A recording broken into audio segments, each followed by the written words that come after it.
This is a Spur On podcast. I'm Matt. I'm Jack.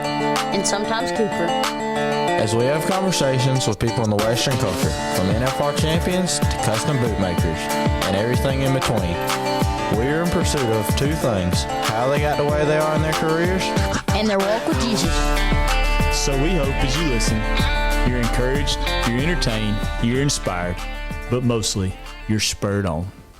Man, welcome back to the Spur On podcast. We are so excited to be sitting here with Kyle Irwin in Central Alabama. We just got through with a 2-day steer wrestling clinic with Kyle and Tyler Wackespack and Tyler Pearson. And man, to be able to sit down and do this was a goal that we had last year. Man, when Kyle and them left, I feel like it was something that God laid on my heart and laid on Jack's heart. And so we've been talking, and so it is so cool to me to be able to finally sit down with the one and only Alabama Slammer, man, right here in Central Alabama. So, man, just what do you think as far as the weekend went, Kyle? What's your opinion on that? Man, first of all, appreciate you guys having us on and for hosting this here. I think it went great. I think it's a lot to squeeze in 2 days, but it's hard with school to do a 3-day clinic, so a 2-day clinic's good. It takes a lot of time, a lot of preparation stuff, but really enjoyed the output that the kids had, the young men had. So I thought it was a success. Thought it went good. I do too. And then I told Tyler too, I can look on, and maybe I'm just not in the right circles, but I can look on social media and I can see where a man can go to a team roping clinic, a breakaway clinic, 2 or 3 different places, but I don't see many steer wrestling clinics. And so I think this is a unique deal. And to be able to have all 3 of you guys there, I don't know of anywhere else in the world that you can go and have that much knowledge and that much experience that a kid could come and gain from. So, man, just to have all 3 of you guys here and for you to kind of orchestrate that deal and make it happen, I'm grateful. And like I told Tyler, it's more important to me, and just like when me and you had our initial conversation, man, knowing where each one of you guys stood when it came to your faith and with Jesus is more important to me than every gold buckle that each one of you get to own and wear. But the fact that I can get both and the same guys is awesome. So, man, our whole goal in this deal is just, man, my hope and my prayer is that there's kids out there that aspire to be the next Kyle Irwin, that aspire to be the next NFR great, and they're trying to get going down the road. And I think for me growing up, man, that a lot of you guys, to me, to get to where I was to where you guys are was unattainable. And so, man, just if you don't mind, just start us out. What did it look like? Where did Kyle Irwin get started? How did that go? Where did you go from there? And just, man, if you don't mind, just recap your childhood, I guess, as far as your rodeo career went. Hey, that's awesome, because that's one of my favorite things to do. Man, grew up right there in a small town, Robertson, Alabama, South Alabama kid. Played sports, but always wanted to be a cowboy. We had horses. My dad was in the Marine Corps, and he packed mules in the Marine Corps in California is actually where I was born. But my grandfather on both sides, cowmen, had a dairy. One had a dairy, one hauled cows in a stockyard from out in the woods for people, back in the early 1900s. So, yeah, it was just part of my blood, I guess. It came from my background, and I always grew up wanting to be a cowboy. From 3, 4, 5, 6 years old, you see me on a horse or with a cowboy hat on. And, as I moved closer to middle school, that passion for the sport, I think it grew more. I love playing football, baseball, soccer, and played all those sports. Yet, it was just rodeo that drew me every time. The 4-H horse shows, the Silver Hill Saddle Club, running barrels and poles, when I was 8, 9, 10, it just grew my love for horses and for the sport even more. And into my 6th grade year, when I was about 11 years old, calf roping that was what I want to do. I want to be a calf roper. I was a Cody Old fan, Fred Whitfield, Joe Beaver, Elton Terrio. Those were the guys. And I liked bulldogging, but I was a little guy. And so, calf roping takes something, and that's a little bit more money and horses. You got to have your own horse. It's not necessarily known a mount out event. There's a nice man down there, we call him Mr. Bubba Cox. He had a horse he let me ride my entire junior rodeo career, 6th, 7th, and 8th, and I roped calves and I shoot dog and team rope. I loved it all, but it was calf roping. Every time it was calf roping that was my favorite. So we got through my junior rodeo career, and I never won a saddle. I always wanted to win the saddle, and then ended up 3rd in the calf roping. And in my 8th grade year, I had a chance to win the saddle and the shoot dog. I went in winning the shoot dog, and by now I'm getting a little older. As a matter of fact, I jumped my first steer when I was 13 in the 8th grade. So going to the junior high finals, the AJRA finals at W. Crawford Arena in Montgomery, Alabama in 2000, and that would have been about 2003, 2 or 3. I was ahead of everybody. I had jumped a steer. Bo Campbell was a relative of mine. God rest his soul. His granddaddy and my great granddaddy were brothers or something like that. So my mom's a Campbell, and my granddaddy and my great uncle George Campbell. And if there's anything the Campbells were known for in Robertson, Alabama, that's bulldogging. That's steer wrestling. That's what they do. And so, I knew that I was going to have to, eventually shift my focus to the bulldogging, but it still didn't, wasn't what I wanted to do. I wanted to cab rope. Well, here we are, 8th grade year at the junior high finals, my last year to be in the AJR, and the best chance I have to win a saddle in the shoot dogging. And, man, it turns out, Cinderella story gone bad. I didn't win it. I ended up 5th. I did better in the cab roping, but it put in a drive and a passion for me, because then starting that back the very next August, going to high school rodeo now, AHSRA, supported them both. I'm having to jump steers, and the cab roping's getting a little bit, the competition's getting a little better. And, still don't have a horse and borrowing horses, but the one area that I could borrow a better horse than any other event was from my cousin Bo. And he would always Chris had steers. Chris had a horse, my older cousin, and he was a senior. I was a freshman, so I knew I had a good bulldogging horse to ride. And that's where my focus shifted, because my energy and all went into that, and Bo made me come practice with him. And, so then everything just shifted into the bulldogging, and just like I tell all these guys, you're going to hit that growth spurt, and I did. And believe it or not, first sale I ever won was my sophomore year of high school, and it was the state championship in the steer wrestling. Right. And and then from there, man, the rest is history. Then moved on along through to my senior year, and just the other day on the way up here, I passed the arena, the Clanton exit, and I looked, and when I saw it, man, it came flying back to me. And I told Wynn Martin, one of the guys that helped us over the clinic, I told Wynn when I went past, I said, man, I've been to a rodeo there. It was 20 years ago. And I say that laughing, because just like everybody tells you, time flies. Now I got my own little stud here, Trip, 6 years old, and I'm driving by arena saying I've been there for 20 years right here in the good old state of Alabama. It's funny that you asked me to explain my junior rodeo and into my high school rodeo, because this weekend's just a trip down memory lane, coming here. So then it shifted, now we got to go to college, right? And, that was always Mom's dream. And mine too, I thought, I didn't know that it was going to be, rodeo led me into that. So if you want me to, I can go down that one. Oh, no, that's fine. I do think it is, I knew I liked you. I knew I felt a friendship there, and I didn't understand what it was, but I know what it is now. And I knew I liked Wackie's Pack as well, but I realize now that I will never achieve what you guys have in the bulldogging, but it's the love to rope calves. Yeah. I didn't know that's where you started. So, man, that's what I got started doing, and, man, I love it. And it's crazy to me, man, even 20 years later, and I've never been on the stage that you guys have, but I grew up watching. I'll never forget watching Cody Hill break his leg at the NFR, finishing that deal, and watching the match opens between Cody and Fred. Yeah. And even I kind of barely caught the tail end of Joe B, but man, those guys were my heroes. That's who I wanted to be when I grew up. And my hoping is this, and that's what I said too. But even at that time in that era, man, I just felt like those guys were so far away. Like that there was a divide, and I've listened to those guys, how they get started. And so my hoping is, man, there's a kid out there that wants to be you.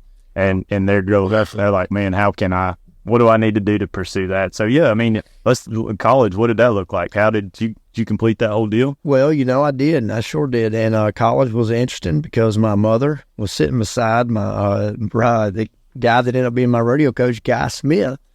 And since we're still on cab roping, Guy Smith at Shawnee, Oklahoma at the IFYR. And it was my sophomore or junior year, I believe it is. Everybody always wants college scholarship. Just calm down. You have a lot of time to sign. But it was my junior year, I think.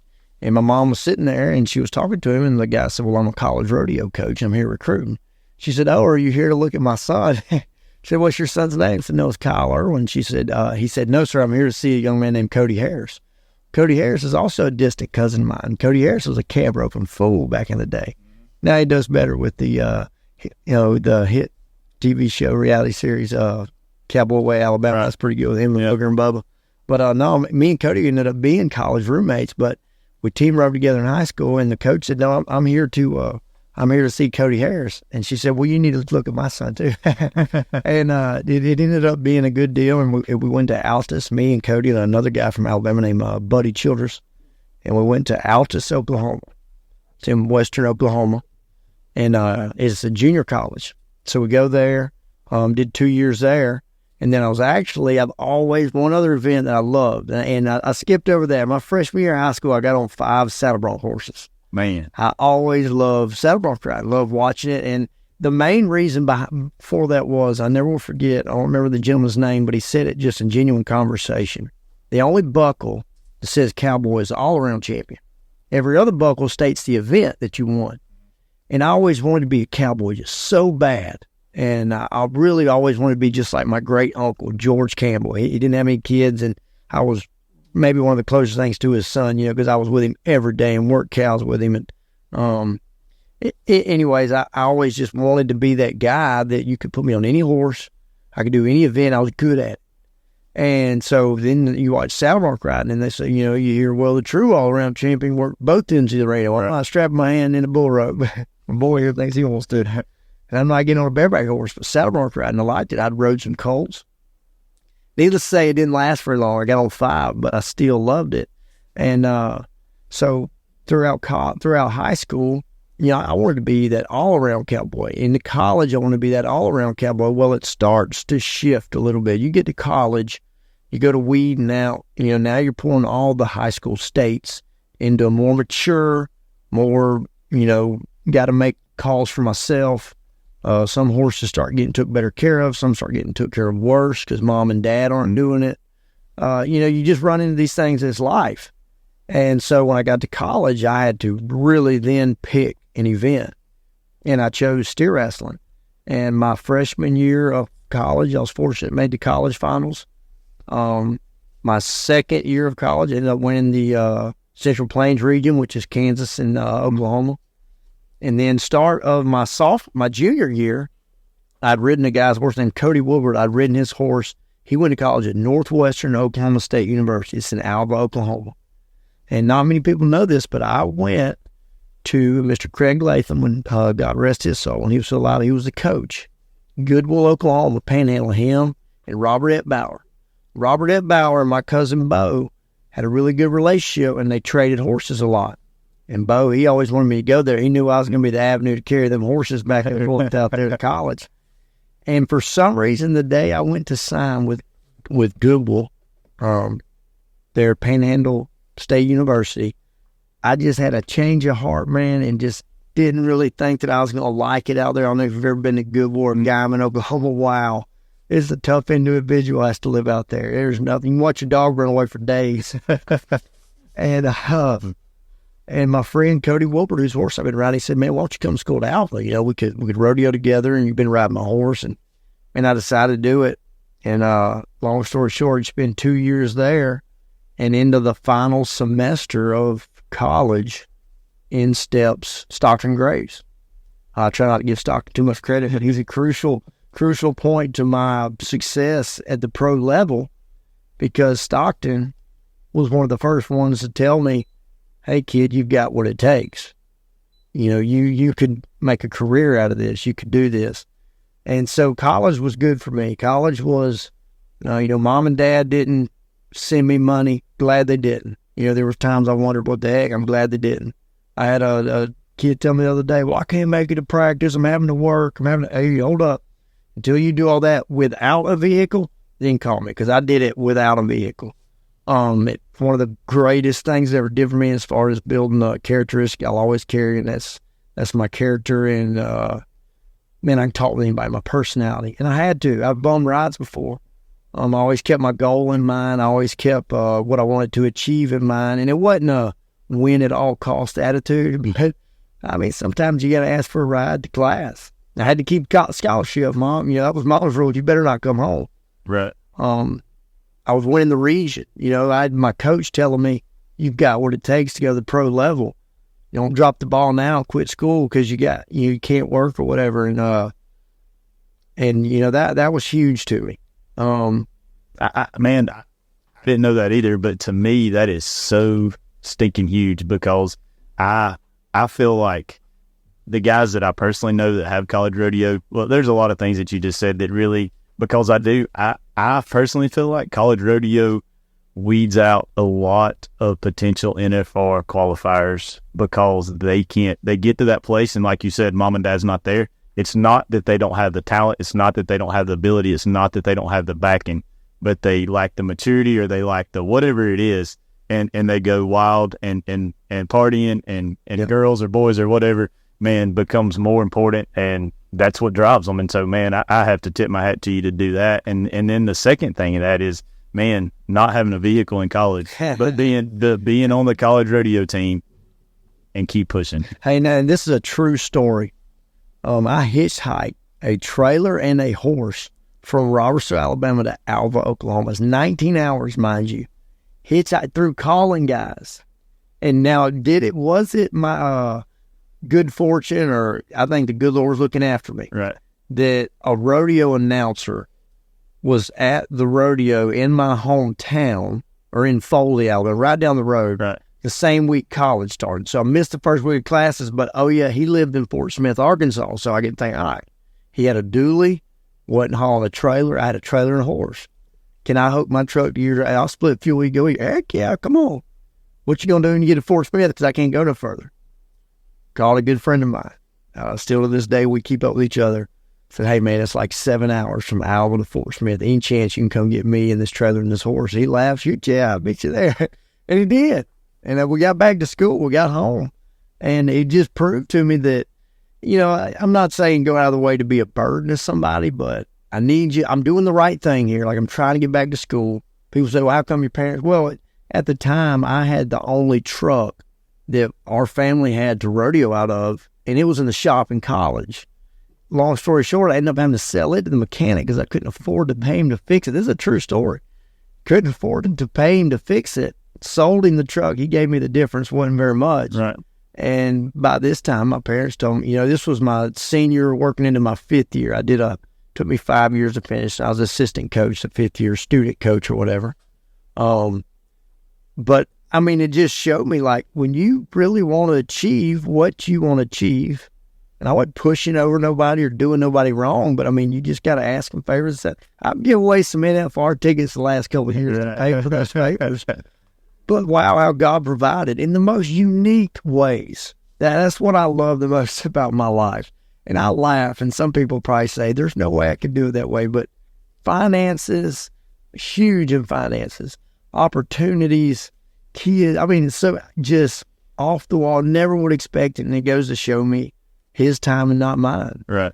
And it's just been an awesome, awesome journey, you know, and that's up to that point that I've told. But there's so many unique stories. So many people helped me. I found that there was a girl on the rodeo team. She had a car and a truck. Mm-hmm. And she was nice enough to let me drive her truck. And she drove her car back and forth to classes when she needed her truck here. Thank you so much. You know, I mean, but it's just, you got to put yourself out there. You got to take a chance. Well, I mean, and You know how many times I've been told no? You know, I can't. that's right. No, and I think that's the two things to me that really stick out about that. And you just, man, in that, golly,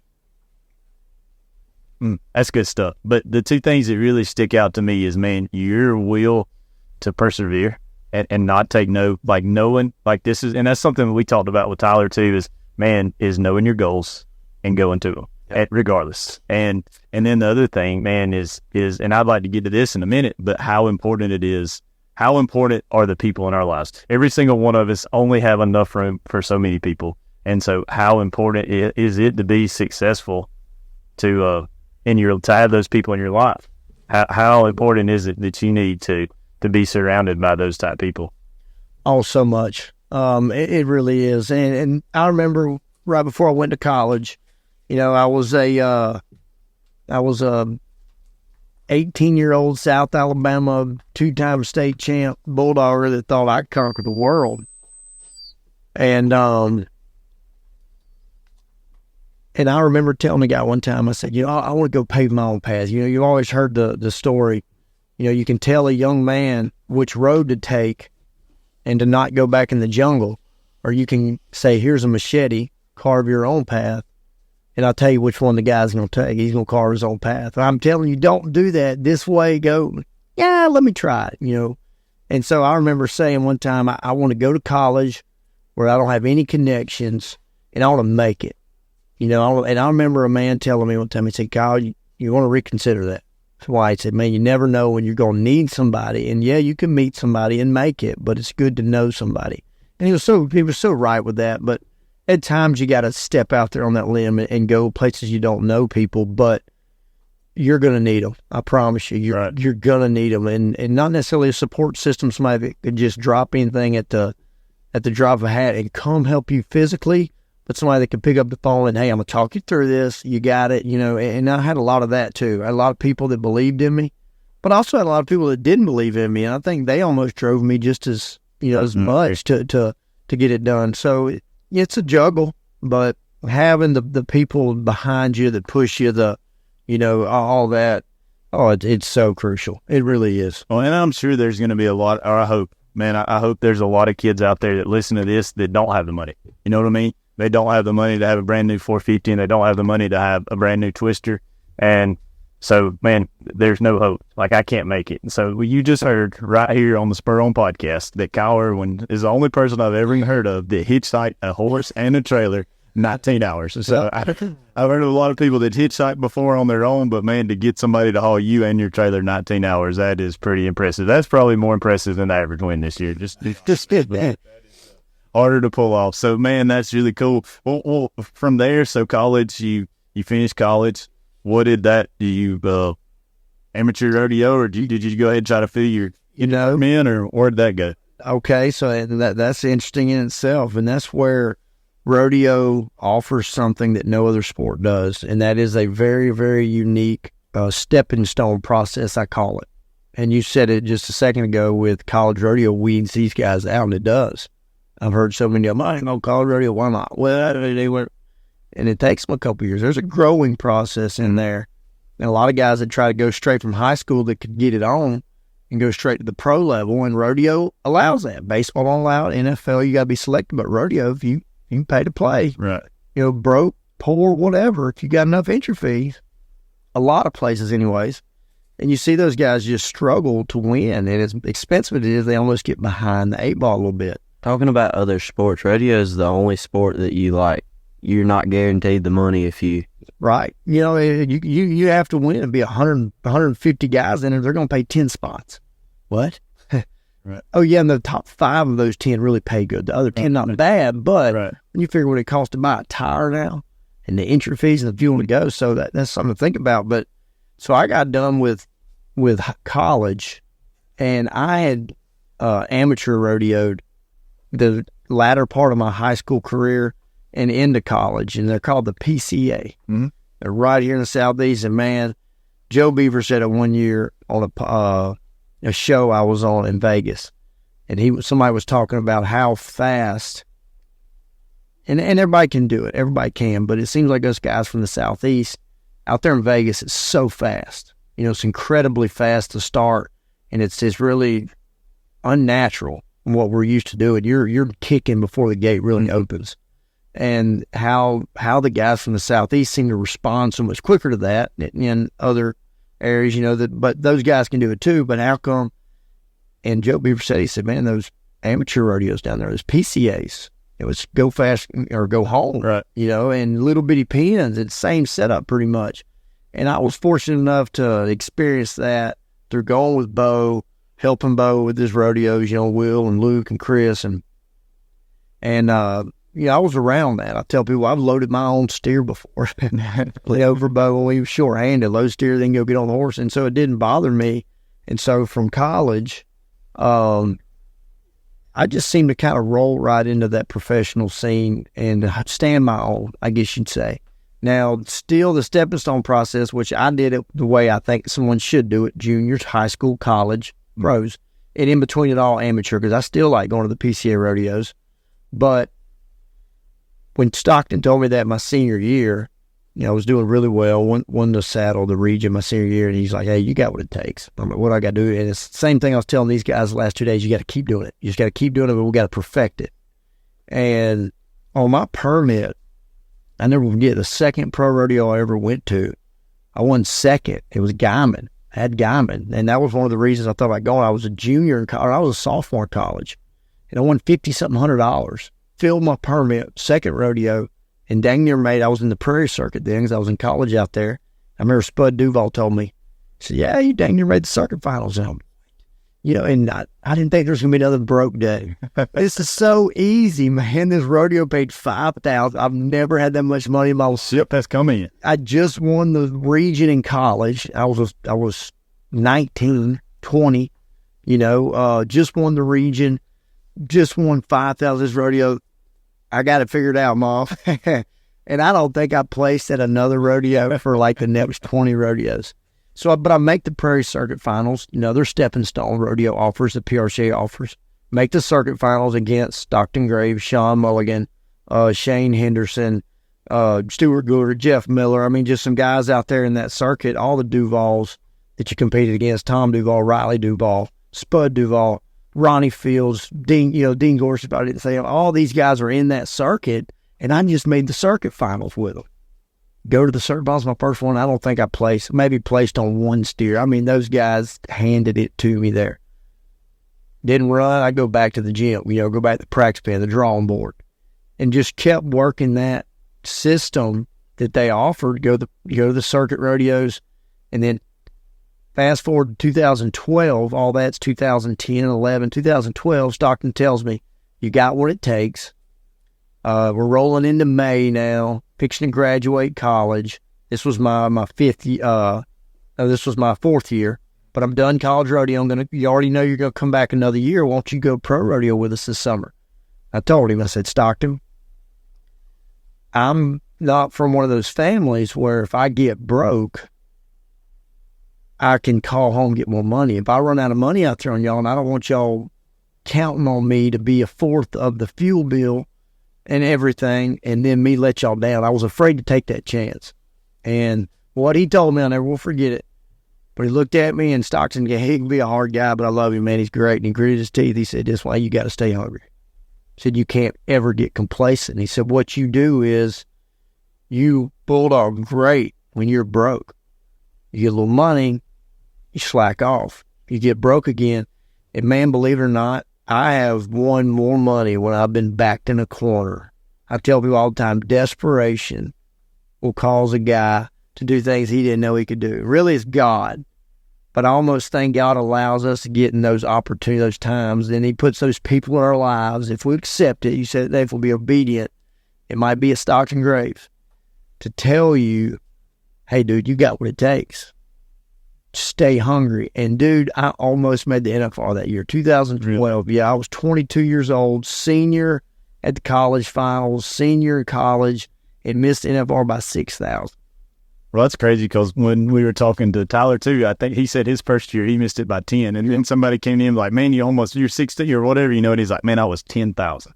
10,000 out. And that's, man, that is, golly, that's good. But I do agree with you. I don't know. I don't know what happened to a lot of the generation I feel like we're in right now, but just looking around, it looks like, man, when the chips are down and it looks like crap, and man, that's when they give up. But instead of like what you said, but I agree with you. Now it's never been rodeo for me, but there's been so many times in my life where, for all intent purposes, everybody else would just, it's done. But those are the times. But golly, man, and even the Bible says this, man, rejoice in those times, and you don't really, it's hard to rejoice in those times, but man, when you come out of the fire, and you don't even smell like smoke anymore, golly, man, yeah, I'm thankful. I'm so thankful. Well, cool. Well, man, so now we're PRCA Rodeo, and that's where it's been. Yep. So 2021, or you said 16? 2000, so that was 2012. Okay. And here's where it gets good. So 2012 rolls around, and I'm living in Oklahoma. I'm working, and I'm dang near make the NFR. But unfortunately for rodeo, if you don't make the NFR, you don't make a lot of money. That's very crucial, making this so tough for guys that have made it or just been so close. You got to keep going. And the sponsors are getting better. It's getting better, but you really need to make the finals. So 2013 rolls around. Everything's rock and rolling, just like 2012. Here we go. Going to do it again this year. I'm going to make the finals. Starts out great. Go through the 4th of July. Gets great. Cold streak. Cold streak carries over for weeks, then turns into months. And for about 6 months, I couldn't win anything, or if I did, it wasn't enough. I owed people money now. I owed fuel bills to guys that were responding to me. All right, we'll keep you going, and I was in a jam. I'd just come from almost making the finals. This was my 5th year of college. I was done. And my granddaddy, he started coming down with dementia, started having some dementia. And I remember my mom, she was calling me and she was upset. And I told her, I said, you know what? I said, let's just regroup. So I'm going to go work in the oil field. So I need some money to pay these people off, to try to help you get him situated. I'm going to go work in the oil field. And it was a little bit of me throwing the sucker in the dirt, giving up on myself. But I thought it was a thing to do. Right. This is where I'm being called. And really all I was thinking about was the money once again.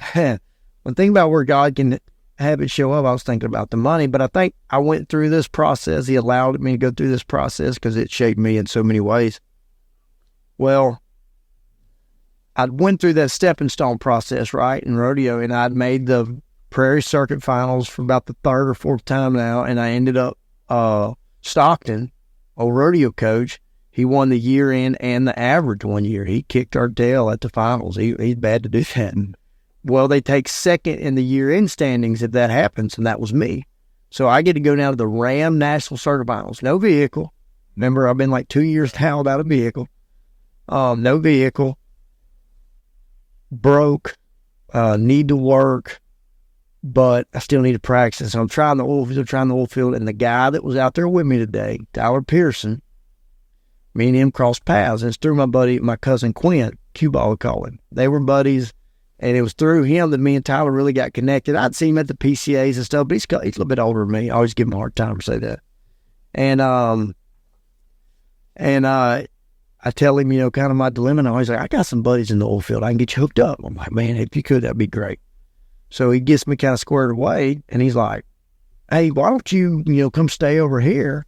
You can practice. Him and Chris were 28, 29, then 30. I was 24, 23, about to be 24. Why don't you come stay over here? Closer to the oil field, we can practice together. He needed me to ride some horses, to help him practice. And I was kind of wanting to ride his horse. We've been talking about that. He said, yeah, you can come work over here. And every day we get off work, I had the steers loaded and we'll practice. So I do this. And man, I would get in bed every night like 11, up at 3:45, driving on the other side of Baton Rouge, working. I'd come home every day. And he'd call me to aggravate me. Where you at? I'm stuck in Baton Rouge traffic, man. I'm coming. He did it every day. When I'd pull into his house at like 5, steers were loaded, horses were saddled. And he was helping me get ready for these Ram Circuit Finals that were coming up, right? Broke. By now, I'd bought an old car, and I was just driving this old car. We called it the Gold Buckle. It was a gold Oldsmobile Alero. The driver's side window didn't work. It was an awesome car. And working every day, making pretty good money, practicing. I got this goal in mind, and man, we go to those finals, and it was an advance after so many. I barely slipped by the first set in advance. Barely slipped by the second group in advance. Got down to the final deal. I was 3-3 in the short round, and we ended up winning the deal. Won $10,000 in a truck. I swear it was great. Well, I guess I won a voucher towards the truck, but I went right away, man. College was hard on me, ruined my credit. Through the rodeo, through everything. I tried to give it up. And it was like he was telling me, hey, this is what you're going to do. You just need to see what it could be like, if you don't put in the work. Almost. That's the way I took it anyways. And I remember calling my boss, and he rodeoed, and we were helping his son a little bit. And he said, you ain't coming back to work, are you? I said, no, I can't. I ended up rodeoing that year, made the finals, won second in the world behind Luke Quinn, all with Pearson. Developed that great relationship with him. And so that was 12, 13, 14 were so crucial in my life areas. I started dating my wife, Randa, early 2014. We got married in 2015. And, the rest of it was history. But those couple years, the no truck in college, the being broke, but the drive, the passion, and I worked at my talent. I made it to where I could ride any horse because I didn't have a horse. And so in college, when I got to practice, it was when the spoiled kid didn't want to run any because the steers were too tough. You want me to ride your horse? Yeah, run a couple on the horse for me. Right. I had to, Right. Or it was the horse that nobody wanted to ride 'cause he might buck. But I got to where I could ride anything, any saddle, any horse, and get by him and get practice and work at it. And then, finally, you start getting noticed by the guys, by the Stockton Grays, by the Cody Wilbers, the Tyler Pearsons. They get on this good one. And by then, you put in the work so much and the time that you just become almost like a machine whenever you hit horns. And, Right. and the horsepower matters. Horsepower makes the difference. And it all fell in my lap so neat. I'll tell you something, and I think I told you this in Montgomery this year, but it really, you impressed me because Montgomery didn't go the way Kyle would want Montgomery to go. And it's real easy to see and watch how that deal went. And I realize Montgomery, Alabama is, as far as PRCA goes, it's not. But in Alabama, by God, it's the daddy because it's the only one. So it's the best and the worst. And I hope nobody from the SLE's listening. But it's a good rodeo. They put on a really good deal. But it didn't go so good for you. I watched your face as you rode out of the arena. You had no idea I was watching. You probably had no idea anybody was watching. But, man, to see your face was not one of pissed off, not one of you had a smile on your face, rode your horse out of there with your head held high. And so, man, I respected you for that. But I realize now that steer you missed in Montgomery was not crap compared to what you had already overcome in the adversity you had faced. So, man, I really do appreciate you, Kyle, so much and just the man you are. I do. There's two things that I know about you that I do think that I would like to, because I want to be respectful of your time, and I know you guys got to get back south. But, man, two things if we could talk about for just a few more minutes, and that is this. I see so many guys that, man, have the talent, have the ability, make a ton of money, and when it's done, it's done. And they're through because they squandered it. They went through it. I know what you do. But what does Kyle Irwin do? Well, I think as I look at more people's lives and it's out there for more people to see now, I see more professional rodeo athletes that are doing something else. And y'all even talked about it today. Doing something else because rodeo is going to only take you so long and there's going to be dry spells. So how are you going to hold yourself? What is it that Kyle does in between Monday rodeos? through Friday. Yes, sir. Yeah. Monday through Friday. Man, when we're not beating up the road going to rodeos, I've been very fortunate with my in-laws are in the order buying business. So called Ford Reynolds Cattle Company, based out of Westville, Florida, and been one of the oldest order buying businesses. I think they started in the late 50s. Mr. Forrest, my wife's granddaddy, and cool thing about him, he actually had stock at the first NFR. They're a rodeo family. They've taken me in, supported me just like my own mom and dad, on the whole deal. But what I love so much about getting to do that is it keeps me horseback. It keeps me that dream that the little kid had, being a cowboy. I get to do that daily. Daily we're bringing cattle in horseback. Some days we use the four-wheelers, but it's almost like a little miniature feedlot right down there, and we're pushing cattle around, shipping them on trucks, bringing them back down the lanes, out, riding the horse. Bay and Win, some young guys that were here, they work there too and help us, and it just helps their riding so much. But it really is turned into a dinosaur. It's one of those things that's almost a lost art. And I'm very fortunate to get to do that. I also love to weld, and I've been blessed with the people, go back to the people in my life. My granddaddy was one of them, Bruce Campbell. He always said there was nothing he couldn't do. My dad, the Marine Corps mentality of you don't know just how tough you are or what you can do until you convince your mind of it. Your body can take it. Your mind wants to tell you don't. But I've always had that to push me and drive me. So I love construction. Where does that sound? I've helped frame houses. I love welding. I love all sorts of things like that. And I think my mom used to say, you're going to be a well-rounded young man. But to be able to have all those, I'd do it. If the cattle deal stopped, I could plumb if I had to.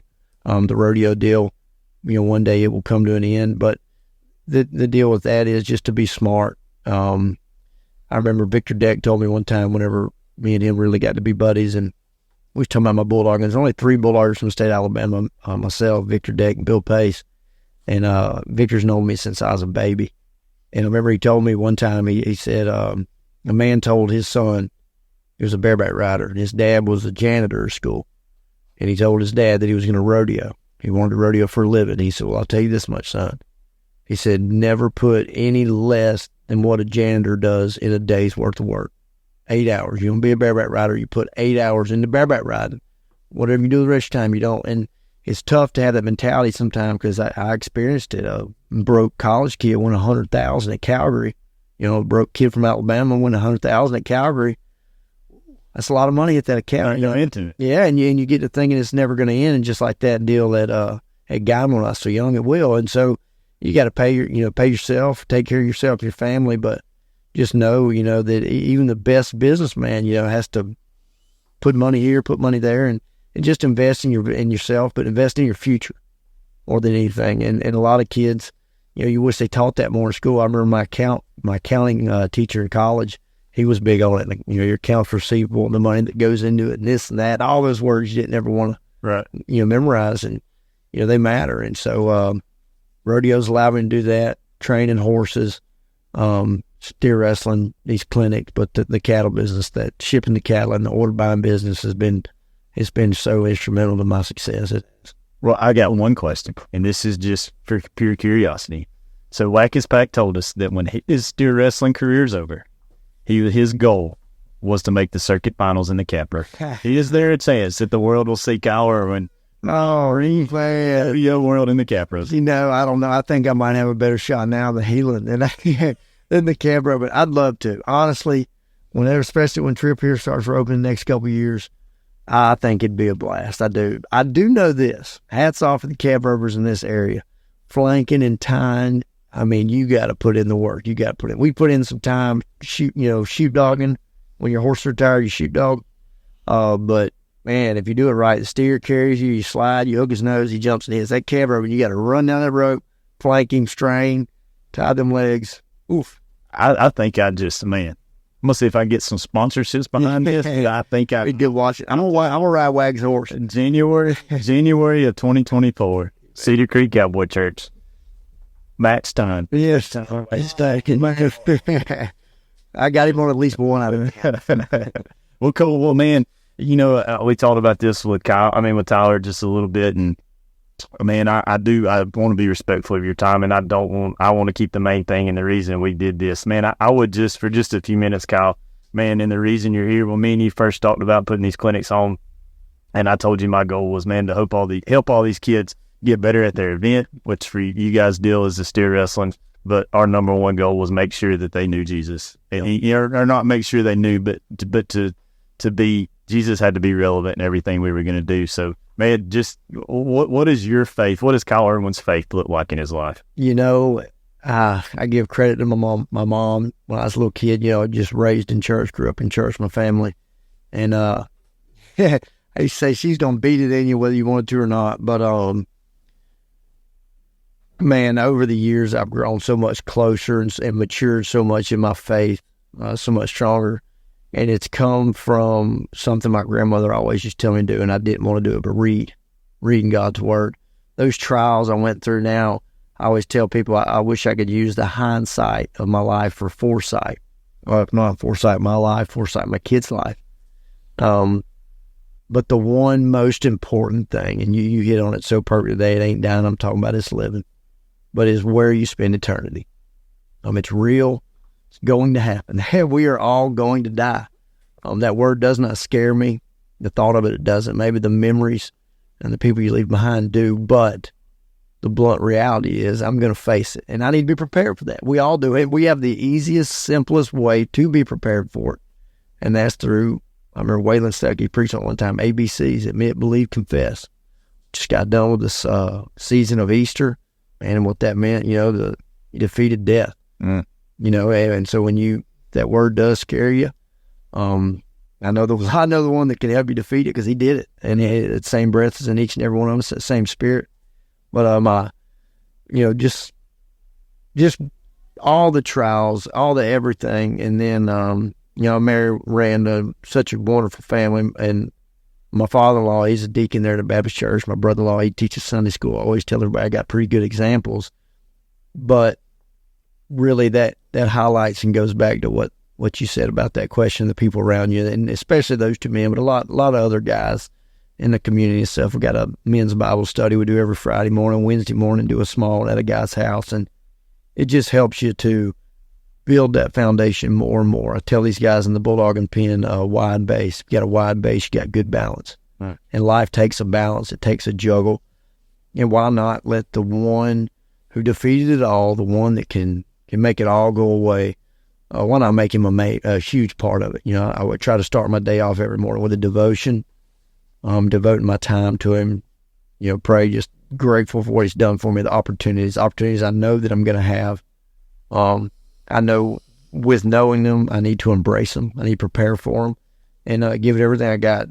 So many people sometimes think, like you were saying this morning, live for God. They think they're fixing to have to change the way they live, and you might, but odds are, unless you've just been swimming upstream your whole life, you're where you're supposed to be. And if you're not far from it. Right. Focus on him, you'll get back on track. But, and the joy that we get from steer wrestling, from rodeo, and from sports, that's not a bad thing. And so many people sometimes think, well, if I got to change the way I live, no, not necessarily. You know, but just include him in what you're doing, and then he'll make it clear to you. My brother-in-law always says it gives you clarity, not calamity. So many families nowadays have calamity in their life. We want clarity, man. We deep down, we might put up a struggle, but we really want the day to be easy. And why not make it easy with a smile on your face and knowing you got Jesus in your heart? Man, that's good stuff. And it, man, that's really good. And that's what God really has convicted me of this whole week is not living my Christian walk as a hobby. You know, and that's what I said this morning. And man, just that looks like every day. It looks like Kyle Irwin being Kyle Irwin, doing Kyle Irwin stuff, whether it's up and down the road or whether it's pinning some cattle or sipping some cattle, and it looks like Matt Canol's going up and down the road. And you know, whatever I'm doing, and nothing changes. And man, I think even listening to your story, you know, I can hear, man, even you realizing how God was moving and orchestrating your life, even when you were hitchhiking a trailer horse down the road, you know, and what that looked like. And well, I mean, you know this, so you see a lot of guys up and down the road. How hard would it be for you to make it without that?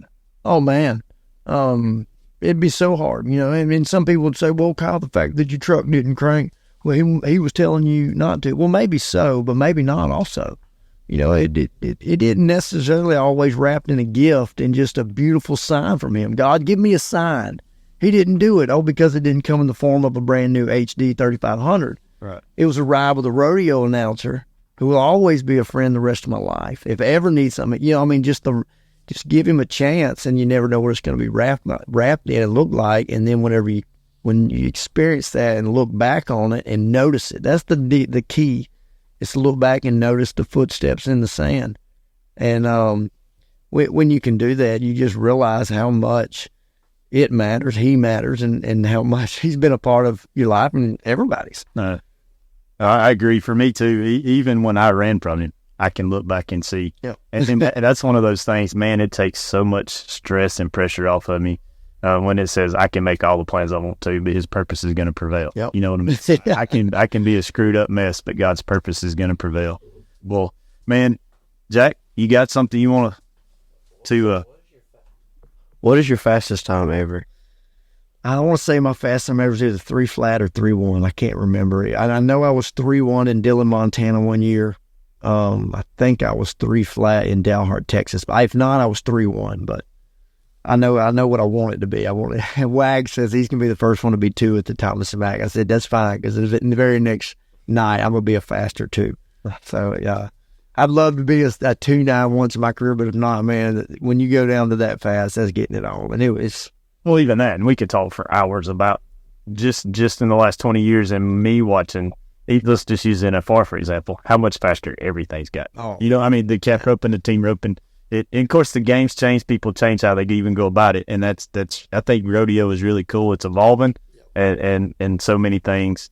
But I don't want people to miss this, because to me, this might be the greatest thing, because I know you and Tyler are great friends, and Tyler, when we talked to him, man, he admitted or not admitted, but he expressed how important it was for that men's group that he came, that your brother-in-law did or your father-in-law did. And man, just something, and it was something that your father-in-law said that really impacted and really changed Tyler's whole outlook and perspective on faith. And so that goes back to exactly what you said, man. And it might be a guy that's hours away, that's a rodeo announcer, a guy that lives 9 hours away that can get you from here to here. But man, I do not see how men especially don't make it through life without guys to, number one, hold them accountable and tell you when you're screwing up. You know what I mean? I mean, it takes a big man to love you enough and to be your friend enough to say, man, Matt, you need to get your crap together because you're messing up right here. And a lot of times, man, that will tick us off or whatever. But when I have time to process that, I am so grateful and thankful that those guys are in my life because, man, I do know that they love me and they desire the best for me. And I don't know how people. That's a truck outside. Hey, we get that out. But I don't know how people make it through life without that. Yeah, man, absolutely. And I remember one thing, and I got to be careful about this with student stuff because you don't want to be a prick, but you can't get a feeling fixed. If I hurt your feelings, it's really constructive criticism if it's good, if it's right, if it's upright, righteous, in line with the Bible. But if I come to you and say, Matt, and I've really tried to get better about that because I was always, for a lot of time, and this was, characteristics you develop while hitchhiking and stuff. Don't step on nobody's toes right here. I need this right. You know what I mean? And so, but I remember my mom used to make me listen to that song, you got to stand for something or you fall for anything. You got to be your own man, not a puppet on a string. And I've gotten better about if I got to get kicked out of the truck and get another ride for saying the truth, sorry about your feelings.